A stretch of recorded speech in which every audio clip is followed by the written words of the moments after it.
లేదండి, మీరు అడిగిన క్వశ్చన్కి ఏమంటే ఇప్పుడు మనం స్కూల్ బస్సెస్ ఏవైతే ఉన్నాయో సుమారు 700 బస్సులు మార్నింగ్ ఈవినింగ్ స్కూల్ పిల్లల కోసం డ్రాపింగ్ పికప్ కాడ బస్సులు ఉన్నాయి.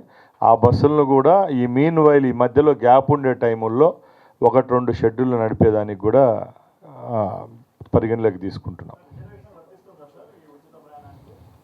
ఏం రిజర్వేషన్ అండి? ఏం లేదండి, డైరెక్ట్ లేదు రిజర్వేషన్.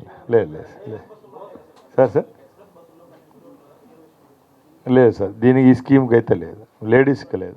తీసుకో సార్, మేము ఒకటే చెప్తున్నామండి, ఉచిత బస్సు ప్రయాణం అనేది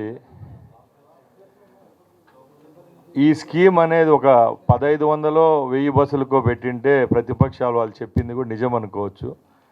ఆర్టీసీలో ఈ కేటగిరీలకి ఈ కోవకి చెందిన బస్సులన్నింటినీ మేము ఇస్తామని చెప్పినప్పుడు ఆ క్వశ్చన్ ఎక్కడ రైజ్ అవుతుంది సార్? ఒకవేళ పడి 100 బస్సులో 150 బస్సులో షెడ్లో ఉండే దానికి పెయింట్లు వేసి మేము తెచ్చేయంటే అది మీరు అడగచ్చు, అంటే వాళ్ళు కూడా మా మీద విమర్శించవచ్చు. కానీ టోటల్గా ఈ 5 సెగ్మెంట్ల్లో ఈ కేటగిరీల్లో బస్సులు అన్ని దాంట్లో ఇస్తామన్నప్పుడు ఇంకా మళ్ళీ దాంట్లో ఆ క్వశ్చన్ ఎక్కడి నుంచి వస్తుంది?